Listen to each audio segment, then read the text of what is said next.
ये सब हम करते हैं, इसमें हमने मॉडी मेथड लगाना है, ठीक है। जैसे आपको ये स्टेटमेंट बच्चे दी होगी, ऊपर उन्होंने अगर दिया होगा, जैसे इस सब में दिया था कि जो हमने इनिशियल सोल्यूशन है वो नॉर्थ वेस्ट कॉर्नर मेथड से लगाना है और उसके बाद इसकी ऑप्टिमैलिटी टेस्ट करनी है विद द मॉडी मेथड। तो ये मैंने पहले नॉर्थ वेस्ट कॉर्नर मेथड लगा लिया है, तो इसके अकॉर्डिंग हमारी टोटल कॉस्ट आ गया है 3624। अगर ऊपर कुछ नहीं दिया ना कौन सा मेथड लगाना है, तो आपने पता ना आप लोगों को वैम मेथड लगाना है और उसके बाद फिर मॉडी मेथड लगाएंगे हम ऑप्टिमैलिटी, ठीक है। ये आपने पहले वैसे जैसे निकालते हो निकाल लिया। उसके बाद जब हमने मॉडी मेथड लगाना है, हमने ये दोबारा से मैट्रिक्स लिखना है बच्चे। फिर हमने क्या करना है, यहाँ पे हमने वैल्यूज़ निकालनी होती हैं। इस वाली साइड हमने ये रो होती है ना, तो R1 R2 R3, अगर 4 रो होंगी तो R4 भी आ जाएगा। ऐसे ऊपर हमने वैल्यू निकालनी होती हैं K1 K2 एंड K3, ठीक है। वैल्यू निकालनी कैसे है, R1 हमेशा हमने लेना है 0। आप बुक में कुछ सम देखोगे उसमें R1 कोई और वैल्यू ली हुई है, बट नहीं, हमने R1 हमेशा क्या लेना है, 0 लेना है, ठीक है। अब जहाँ जहाँ आपने असाइनमेंट दी हुई है ना वो वाले एलिमेंट पकड़ने, जैसे यहाँ असाइनमेंट है, ठीक है। तो आपने ये देखना है कि 4 इसके कॉरेस्पॉन्डेंट कोई वैल्यू होनी चाहिए। अब 4 के ऊपर तो कोई वैल्यू नहीं है, लेकिन 4 के इधर तो वैल्यू है ना, 4 - 0, तो यहाँ कितना आ जाएगा, K1 कितना आ गया, उसके कॉरेस्पॉन्डेंट वैल्यू 4 आ गई। अब यहाँ पे असाइनमेंट नहीं है, यहाँ भी नहीं है, यहाँ पे असाइनमेंट है 16। अब 16 के बच्चे इधर तो R2 की वैल्यू नहीं है, लेकिन इसके ऊपर तो वैल्यू आ गई हुई है ना K1 की, तो 16 - 4 12। जहाँ जहाँ असाइनमेंट है वो एलिमेंट्स लेने हैं। अब जहाँ भी असाइनमेंट है 24, अब इसके ऊपर तो नहीं है बट इसके ऑपोजिट इधर तो वैल्यू है, तो 24 - 12 करेंगे तो ऊपर इसके कॉरेस्पॉन्डेंट वैल्यू K2 निकल आएगा 12, ठीक है। उसके बाद हमने लेना है, यहाँ तो असाइनमेंट नहीं है, यहाँ असाइनमेंट है। अब 16 के इधर तो नहीं है, लेकिन 16 माइनस ऊपर है K2, 16 - 12 करेंगे तो R3 आ गया 4, और यहाँ पे 24 - 4, तो K3 कितना आ जाएगा 20, ठीक है। सबसे पहले मॉडी मेथड जब अप्लाई करना है तो हमने ये R1 R2 R3 K1 K2 K3 इनकी वैल्यूज़ ले लेनी है, ठीक है। इसके बाद हमने क्या करना है, इसके बाद हमने लेने हैं जो अनऑक्यूपाइड सेल्स हैं उनको हमने लेना है, ठीक है। जैसे हमारा अनऑक्यूपाइड सेल है WB, दिस वन WB है ना, यहाँ पे असाइनमेंट नहीं है ना, तो हमने कैसे लेना, 8 उसके जो कॉरेस्पॉन्डेंट वैल्यू होंगी 8 माइनस ऊपर क्या है 12, और इसके कॉरेस्पॉन्डेंट इधर क्या है 0, -12 -0, माइनस में ही लेनी है। तो ये सॉल्व करेंगे तो आ जाएगा -4, है ना। उसके बाद कौन सा अनऑक्यूपाइड है, WC, देन हम लेंगे WC 8 - 20 -0, 8 - 20 -0, तो ये आ जाएगा -12, ठीक है।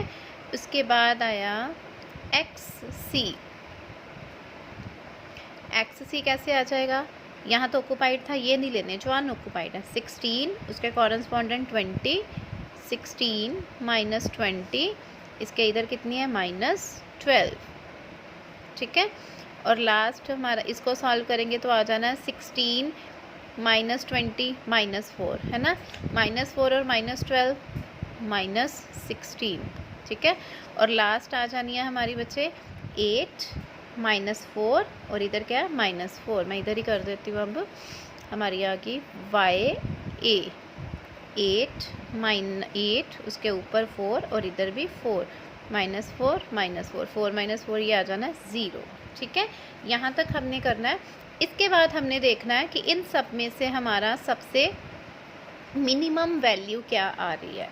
सबसे मिनिमम वैल्यू जो आ रही है वो हमने लेनी है, तो कौन सी आ रही है, दिस वन 16 वाली, है ना, ये आ रही है ना। तो यहाँ पे कौन सा एलिमेंट पे आ रही है, XC पर, आपने XC देखना है, XC दिस वन।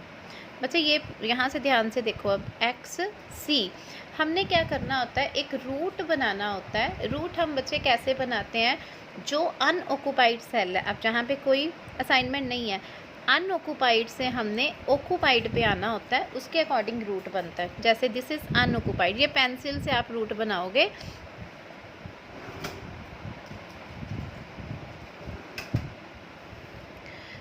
अनऑक्युपाइड है, अनऑक्युपाइड से हम ऑक्युपाइड पे आए, ये अनऑक्युपाइड से ऑक्युपाइड पे आए। अब रूट बनाते जाना, this is occupied, this is occupied and वापस वहाँ पे आ गए।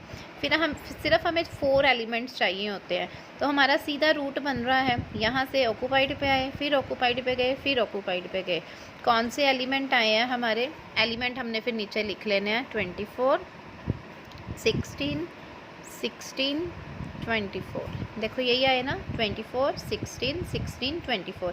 जो इनको असाइनमेंट दी हुई है ना, हमने वो असाइनमेंट लिख देनी है। 24 को थी 66, 16 को थी 36, 24 को थी 41। ठीक है, ये जो असाइनमेंट्स दी हुई हैं वो हमने लिख लेनी है। इसके बाद हमने क्या करना है, जो अनऑक्युपाइड है उसको प्लस डिनोट करना है, then minus, then plus, then minus. ठीक है, plus minus, plus minus, plus minus. ठीक है, ये हमने अनऑक्युपाइड से ऑक्युपाइड पे गए। उसके बाद अगेन हमने वहाँ पे वैल्यू लिखनी है, 24, 16, 16, 24। ठीक है, जो एलिमेंट हमने प्लस किया उसमें हमने वैल्यूज़ जो है वो प्लस करते जाना है, जो माइनस एलिमेंट है उसमें हमने वैल्यू माइनस करनी है। लाइक दिस 24 यहाँ प्लस का है, तो यहाँ पे क्या आ जाएगा, ऊपर हमारा 41 प्लस हो जाएंगे। यहाँ माइनस है, 41 माइनस 41, यहाँ पे कोई एलिमेंट नहीं आएगा, 0। Then this is also 36, 41 plus 36 कितना बन गया, 77। देन ये माइनस है, 66 माइनस 41, तो ये आ जाएगा आपका 25। ठीक है, मतलब ये हमने क्या करनी है, न्यू असाइनमेंट्स देनी है। ठीक है, यहाँ पर हमारे पास जो रूट बना था उस रूट को हमने कवर करके उनकी वैल्यूज़ लेनी है, और उन वैल्यूज़ को हमने क्या करना है, न्यू क्या कर देना है, असाइन कर देना है। अगेन फिर हम दोबारा ये मैट्रिक्स बनाएंगे सारा। अब जो नई असाइनमेंट आई है ना, उनको हम लिखेंगे।